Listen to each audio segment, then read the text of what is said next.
La herencia de las sombras. Un joven llamado Aníbal aceptó la oferta de un pequeño canal digital, para investigar historias paranormales. No imaginó que se adentraría en un misterio que cambiaría su vida. La propuesta parecía sencilla: viajar a pueblos olvidados de España, entrevistar a los habitantes y explorar casas abandonadas donde, según ellos, las sombras parecían susurrar secretos de otro mundo. La primera parada fue un caserío en Tenerife, donde la fama de la Casa de los Lamentos había aterrado a generaciones enteras. Al llegar, Aníbal encontró a los lugareños reacios a hablar, excepto una anciana llamada Doña Carmela, quien le advirtió con voz temblorosa: ese lugar no es de Dios. Quien entra no vuelve a ser el mismo. Intrigado, Aníbal convenció a un grupo de jóvenes locales para que lo acompañaran a la casa. Era una estructura imponente, devorada por el tiempo, con ventanas rotas que parecían ojos vigilantes. En la entrada, encontraron símbolos tallados en la madera, similares a marcas rituales. Dentro, el aire era pesado y olía a humedad y abandono.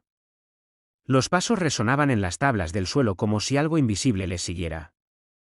Aníbal grabó todo mientras exploraban, pero lo que capturaron las cámaras fue mucho más perturbador que lo que vieron a simple vista. Cuando revisaron las grabaciones, había sombras que no correspondían a ninguno de ellos, y voces apenas audibles que repetían palabras en un idioma desconocido. Una de ellas, clara y fría, parecía decir el nombre de Aníbal. Esa misma noche, uno de los jóvenes, Aarón, desapareció. La última vez que lo vieron fue en una de las habitaciones superiores, mirando fijamente una pared cubierta de grafitis que parecían recientes. El grupo regresó al pueblo para buscar ayuda, pero nadie quiso intervenir. Si se lo llevó la casa, no hay vuelta atrás, sentenció Doña Carmela. Con el tiempo, Aníbal descubrió que la casa había sido un orfanato en el siglo XIX, donde decenas de niños murieron en circunstancias desconocidas. Sin embargo, los registros oficiales de su existencia parecían haber sido borrados deliberadamente.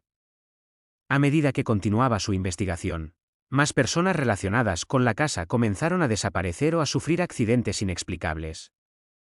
Aníbal, consumido por el caso, decidió enfrentarse solo al lugar, dispuesto a descubrir qué había más allá del eco de las sombras.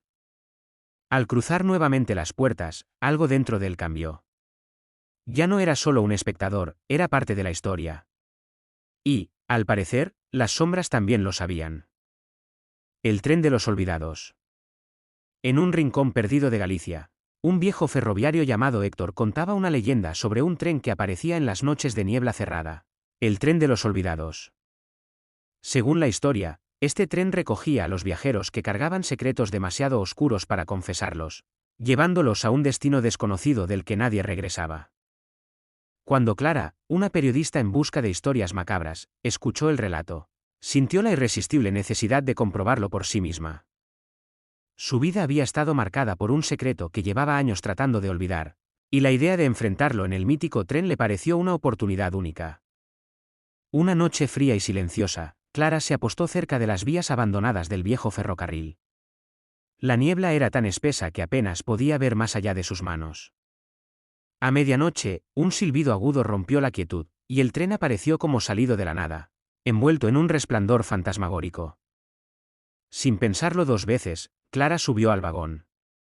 El interior era una mezcla de lujo antiguo y decadencia, cortinas de terciopelo rasgadas, lámparas de cristal opaco y pasajeros de mirada perdida que parecían ajenos al mundo.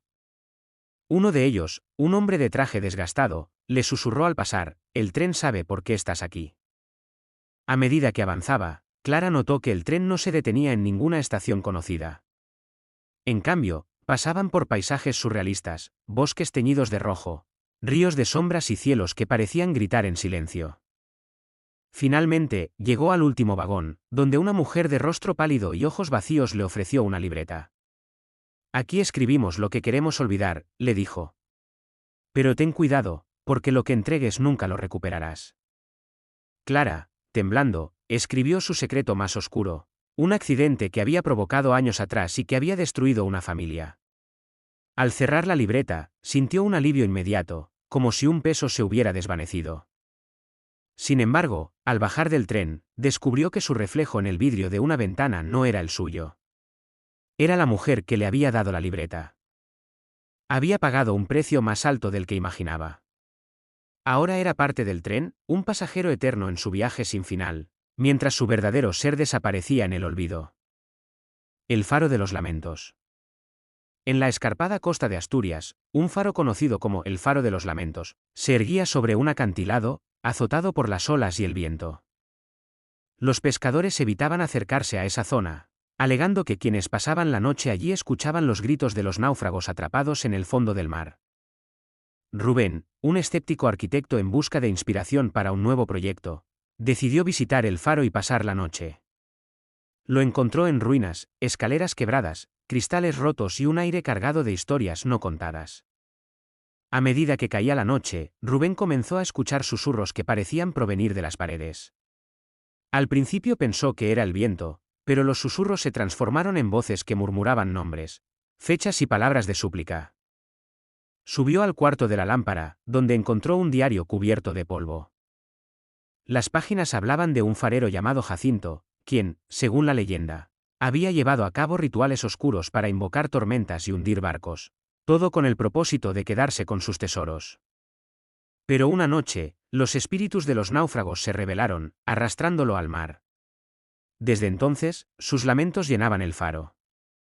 De repente, la lámpara del faro, que había estado apagada por décadas, se encendió sola. Rubén vio en la distancia un barco que se acercaba peligrosamente al acantilado. Intentó apagar la luz, pero ésta no respondía. En su desesperación, bajó corriendo las escaleras, solo para encontrar la puerta de salida bloqueada. Los lamentos se convirtieron en gritos ensordecedores, y Rubén entendió que el faro lo había atrapado, convirtiéndolo en su nuevo guardián. Al día siguiente, los pescadores encontraron el faro iluminado nuevamente, pero Rubén había desaparecido sin dejar rastro. Desde entonces, los barcos que navegan cerca del faro aseguran ver a un hombre en la torre, moviendo la lámpara con expresión de angustia.